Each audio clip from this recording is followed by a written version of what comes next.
Seorang warga berhasil merekam seekor buaya yang sedang berjemur di pinggiran Sungai Cikaso, Desa Cibitung, Kecamatan Cibitung, Kabupaten Sukabumi, Jawa Barat, pada Selasa 27 September 2022. Berdasarkan informasi yang diperoleh kontributor MGS TV di lapangan, diketahui sebelumnya sering terlihat oleh warga. Penampakan seekor buaya tersebut sering berjemur di bebatuan di pinggir Sungai Cikaso. Seperti yang diketahui sebelumnya, pasca banjir Cikaso yang berendam puluhan rumah warga. Oh, itu buaya itu emang biasanya emang setiap hari, setiap pagi itu setiap mulai matahari muncul tuh buaya itu selalu datang gitu kan.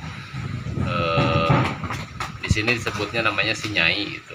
Cuman kebetulan pas setelah banjir baru muncul lagi di hari kemarin gitu, itu langsung naik ke atas, lagi berjemur mungkin gitu.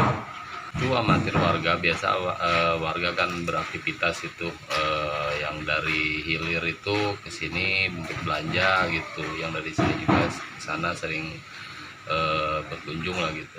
Sementara itu, Kepala Desa Cibitung membenarkan beredarnya video tentang keberadaan buaya tersebut memang benar adanya.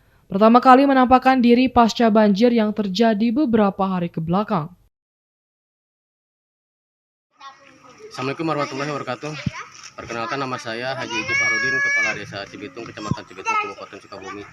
Terkait dengan keberadaan buaya, itu betul ada di wilayah saya, Desa Cibitung. Kemarin juga waktu kita penyaluran bantuan sembako dari relawan dan yang lainnya, itu udah nampak buaya di sana. Dari kamera relawan yang mau mengantar bantuan tersebut.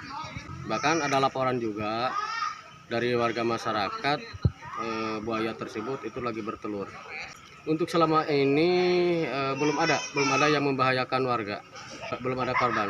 Saya berkali-kali menghimbau kepada warga masyarakat karena dengan munculnya buaya di Cikaso ini bukan hari ini, ke belakangnya juga sering pada muncul, agar warga masyarakat berhati-hati kaitan dengan pepergian lintas air.